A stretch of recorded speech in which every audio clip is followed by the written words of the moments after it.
सुरेश नरूका अपने YouTube channel पे सभी का स्वागत करता हूँ। आज हम भूगोल विषय का एक महत्वपूर्ण टॉपिक तटीय प्रदेश भारत के का अध्ययन करेंगे। तटीय प्रदेश तटीय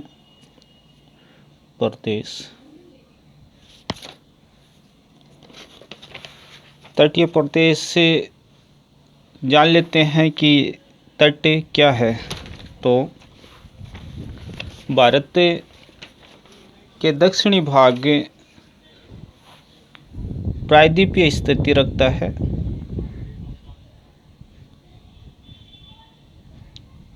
प्रायद्वीप का मतलब कि भारत का अपना ये दक्षिणी हिस्सा जो है वो इस भाग से, इधर वाले भाग से और इधर वाले भाग से जल से जो है वो घिरा हुआ है। तो इसका ये ठेठ दक्षिणी भाग, इसका ये भाग और इसका ये भाग जो है वो जल से घिरा हुआ है और तीन ओर से जल से घिरी हुई आकृति को प्रायद्वीप कहते हैं।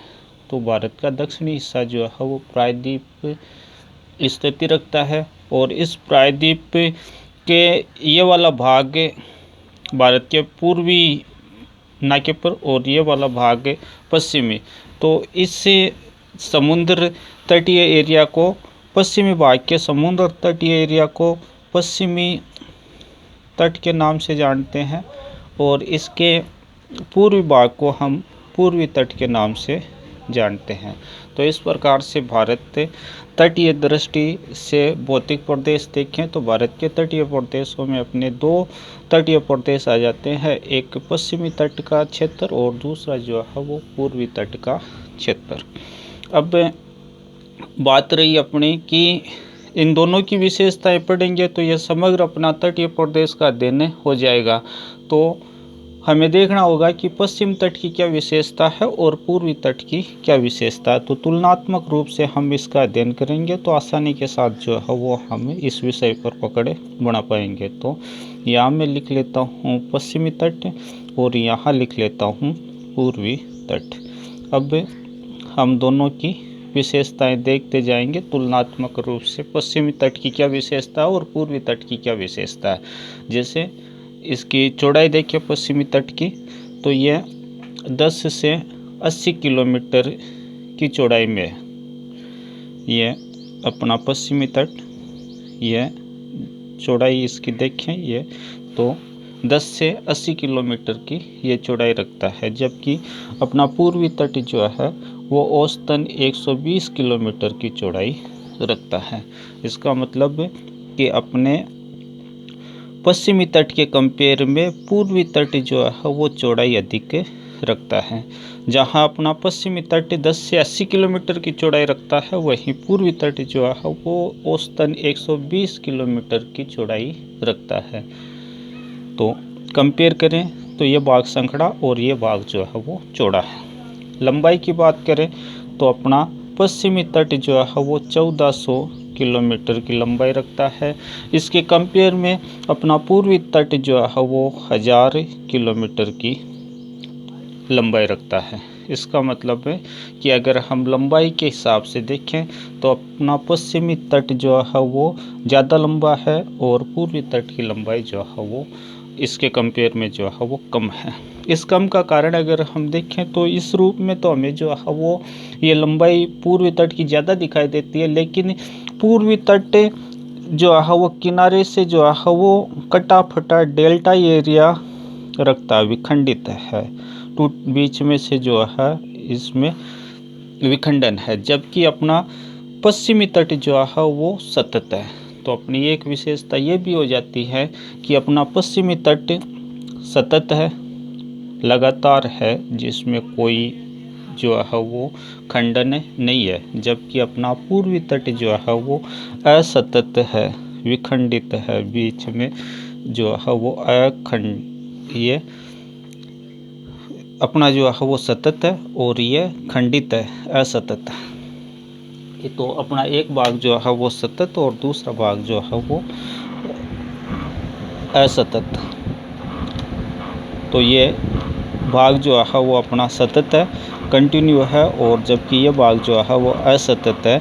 इसका मतलब कि ये भाग जो है वो लगातार कोई इसमें जो है वो विखंडन हमें नहीं देखने को मिलता है, जबकि इसमें टूटा फूटा भाग ज़्यादा है। इस टूटे फूटे इस भाग का अगर हम कारण भी देखें तो इसका कारण यह है कि इसका ढाल जो है पश्चिमी तट इस पूरे अपने ये क्षेत्र प्रायद्वीप का होगा, बीच का ये तटीय एरिया बीच में जो है वो अपना प्रायद्वीप है, और ये अपना दक्षिण का जो प्रायद्वीप है, इस दक्षिण के प्रायद्वीप की ढाल अगर हमें पूछी जाती है तो इस दक्षिण के प्रायद्वीप की ढाल जो है ये अपना पश्चिमी भाग और ये पूर्वी भाग, तो इस पश्चिम से पूर्व की ओर जो है इसकी ढाल बताई जाती है, या हम इसका उत्तर पश्चिम से दक्षिण पूर्व भी कह सकते हैं, क्योंकि यह उत्तर पश्चिम और इस उत्तर पश्चिम से दक्षिण पूर्व की ओर इसकी ढाल है। तो एक विशेषता अपनी यही भी हो जाती है कि इससे जो तट है, इस तट की तो नहीं है, प्रायद्वीप की विशेषता है कि प्रायद्वीप का ढाल जो है वो उत्तर पश्चिम से जो है वो दक्षिण पूर्व की ओर है। इससे क्या होता है, इससे यह होता है कि इससे जो नदियां निकलती है, यहाँ मान लेते हैं कि इन क्षेत्रों से जो नदियां निकलती है, पश्चिमी क्षेत्र से इसके जो नदियां निकलती है वो ढाल दक्षिण पूर्व की ओर होने के कारण ये पश्चिम क्षेत्र और इसका ढाल जो है वो दक्षिण पूर्व में, दक्षिण पूर्व में होने के कारण इस भाग से नदियां निकल के अपना पानी जो है वो इन क्षेत्रों में ले जाती है। तो यहाँ से अधिकांश नदियाँ जो है वो हमें पूछी जाए कि प्रायद्वीपीय भारत से निकलने वाली अधिकांश नदियाँ जो है वो जल अपना किस ओर ले जाती है, तो दक्षिण के प्रायद्वीप से निकलने वाली अधिकांश नदियाँ जो है वो अपना पानी बंगाल की खाड़ी में ले जाती है। पूर्व में बंगाल की खाड़ी, पश्चिम में अरब सागर। तो ये बात भी क्लियर होनी चाहिए। अब कुछ नदियाँ वो भी है जो पश्चिमी तट के इस भाग से निकल के पश्चिम की ओर बहती है, तो जो पूर्व की ओर बहती है, इस पश्चिमी तट से निकल के जो पूर्व की ओर बहती है वो नदियाँ जो है वो एक तो लंबाई अधिक रखती है क्योंकि ये पूरा का पूरा एरिया पार करती है, दूसरा वो डेल्टा का निर्माण करती है, डेल्टा भाग का निर्माण। इस पश्चिमी तट से जो बंगाल की खाड़ी की ओर नदियां जाती है वो नदियां लंबाई में अधिक है और डेल्टा का निर्माण करती है, और इस पश्चिमी तट से निकलकर जो नदियां पश्चिम की ओर जाती है वो नदियां जो है वो अपनी छोटी है, क्योंकि यहाँ से यहाँ की दूरी तो जो है वो कम ही है, ये दूरी ज़्यादा है, तो वो नदियाँ छोटी हैं और तीव्रगामी है। क्योंकि ये मंद ढाल है, इतनी दूरी का ढाल है, तो लंबाई ज़्यादा तय करेगी और डेल्टा का निर्माण करेगी। इस भाग की ओर जो नदियाँ जाएगी वो छोटी होगी और तीव्रगामी होगी, तो ये बात हमें ध्यान रखनी है। अब अपने पश्चिमी तट को बताया जाता है भ्रंश कगार। भ्रंश कगार का मतलब है कि ये कोई पर्वत नहीं है, इसका पश्चिमी भाग जो है वो कोई पर्वत नहीं है, जबकि ये समुद्र के अंदर धंसा हुआ जो भाग है, जिसके कारण क्या होगा कि जो धरातल है, समुद्र तो जो है वो धंसा हुआ है और धरातल जो है वो उठा हुआ है, जिसके कारण उठा हुआ धरातल हमें जो है वो एक पर्वत के भांति लगता है और इसका ढाल जो है वो खड़ा है, जिसके कारण जो है वो इसे जो है वो भ्रंश कगार कहा जाता है। तो ये तो पश्चिमी घाट तो अपना भ्रंश कगार है, जबकि पूर्वी भाग में क्या होगा कि ये जो नदियाँ आती है वो इस दक्षिण के प्रायद्वीप को काटती हुई आती है और काटते हुए आकर यहाँ जो है वो डेल्टाई मैदानों का जो है वो निर्माण कर देती है।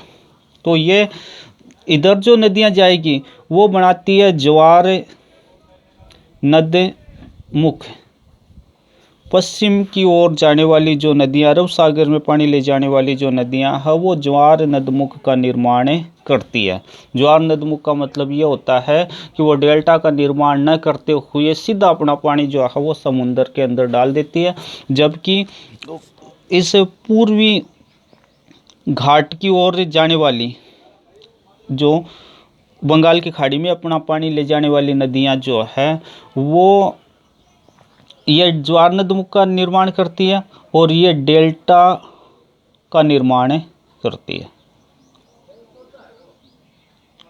स्पष्ट हो गई बात, क्योंकि यहाँ तो खड़ा ढाल है, सीधा पानी जो है वो समुद्र के अंदर चला जाएगा, और यहाँ जो है वो मंद ढाल है और लंबी दूरी है, जिसके कारण जो है वो रास्ते में नदियों में जो है वो गाद भर जाती है और जो मलबा आता है उस मलबे को किनारे पर ले जाकर बिछा देती है, जिससे डेल्टा का निर्माण होता है। तो ये सारी बातें जो है वो अपने क्लियर होनी चाहिए। एक बार रिवीजन कर लेते हैं कि यह पश्चिमी घाट जो है वो 10 से 80 किलोमीटर में, पूर्वी घाट जो है की चौड़ाई 120 किलोमीटर है, ये 1400 किलोमीटर की लंबाई रखता है अपना पश्चिमी घाट। पूर्वी घाट जो है वो 1000 किलोमीटर की लंबाई रखता है। पश्चिमी घाट से पश्चिम की ओर जाने वाली जो नदियां हैं वो ज्वार नदमुख का निर्माण करती है, जबकि पूर्व की ओर जाने वाली नदियां जो है वो डेल्टा का निर्माण करती है। पश्चिम की ओर जाने वाली जो नदियां हैं वो छोटी और तीव्रगामी है, जबकि पूर्वी या बंगाल की खाड़ी की ओर जाने वाली जो नदियां हैं वो लंबी है और डेल्टा का निर्माण करने वाली नदियां हैं। अब अपना ये जो पश्चिमी घाट है या पश्चिमी तट है, इसी को घाट कहते हैं, इसी को तट कहते हैं। तो इसे कुछ भागों में बांटा गया अध्ययन की दृष्टि से है या प्रादेशिक विभाजन इसका कह सकते हैं। तो पहला ये भाग जो गुजरात और महाराष्ट्र का है इसे कोंकण तट के नाम से जानते हैं। दूसरा ये कर्नाटक का भाग है जिसे कन्नड़ तट के नाम से जानते हैं।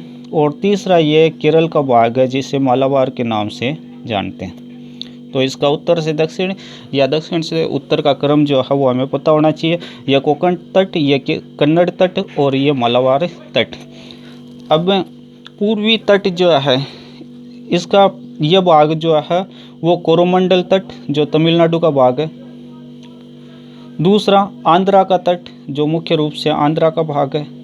और उड़ीसा के नज़दीक का तट जो है वो उत्कल तट या उत्तरी सरकार तट के नाम से जाना जाता है।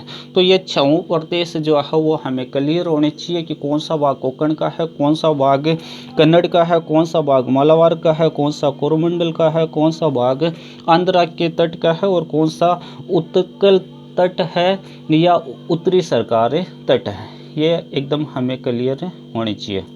अब इसका ये भाग तो एकदम सतत है, जबकि यह कटा फटा भाग है। तो इसमें जो है वो कई नदियाँ जो आकर डेल्टा का निर्माण करती है, उसमें कुछ प्रमुख नदियों के नाम भी आ जाते हैं। जैसे सबसे उत्तर में एक नदी महानदी, ये प्रमुख डेल्टा बनाने वाली जो नदियाँ हैं उनके नाम लिख रहा हूँ। फिर अपने जो है वो गोदावरी नदी,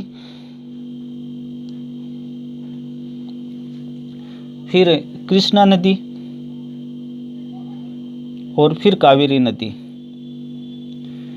ये जो नदियां हैं आप ध्यान रखें कि महानदी और गोदावरी नदी, यहाँ महानदी और यहाँ गोदावरी नदी। तो महानदी से गोदावरी नदी तक का जो क्षेत्र है उसे उत्तरी सरकार के नाम से जानते हैं। महानदी से गोदावरी तक का जो क्षेत्र है वो उत्कल या उत्तरी सरकार के नाम से जाना जाता है। फिर कृष्णा गोदावरी और कृष्णा तक का ये जो क्षेत्र है, इस क्षेत्र को जो है वो आंध्रा के तट के नाम से जाना जाता है। फिर कृष्णा और कावेरी, यहाँ कृष्णा और आगे कावेरी, कृष्णा और कावेरी तक का जो तट है उसे कोरोमंडल तट के नाम से जाना जाता है। तो हमें यह भी पूछा जाता है कि इन नदियों के बीच के तट को कौन से नाम से जाना जाता है, तो हमें यह भी पता होना चाहिए। कृष्णा कावेरी के बीच कोरोमंडल तट, उसके आगे हम जाएं तो कृष्णा और गोदावरी के बीच आंध्रा का तट, और उससे आगे हम जाएं तो गोदावरी और महानदी के बीच उत्कल या उत्तरी सरकार तट के नाम से जाना जाता है। अब हमें पूछा जाता है कि यहाँ दोनों का जो मिलन स्थल है, ये पूर्वी तट और पश्चिमी तट दोनों किस स्थान पे मिलते हैं, तो ये जो है वो नीलगिरी की पहाड़ियाँ कहलाती है। नीलगिरी की पहाड़ियों पर अपने पूर्वी तट और पश्चिमी तट दोनों का मिलन स्थल बताया जाता है। अब पूछा जाता है कि पूर्वी तट की सबसे ऊंची चोटी और पश्चिमी तट की सबसे ऊंची चोटी। तो पूर्वी तट में सबसे ऊंची जो शिखर है उसका नाम अपने मेंदरगिरी और पश्चिमी तट में हम गिने तो अनाई मुड़ी और पूरे दक्षिण भारत की जो सबसे ऊंची चोटी का नाम गिनाया जाता है वो अनाई मुड़ी गिनाया जाता है। तो इस प्रकार से आज समग्र रूप से हमने जो है वो तटीय प्रदेश का अध्ययन किया। आगे भी हमारे वीडियो जो है वो अनवरत लगातार जो है वो आपको मिलते रहेंगे। अगले वीडियो तक जय हिंद जय भारत।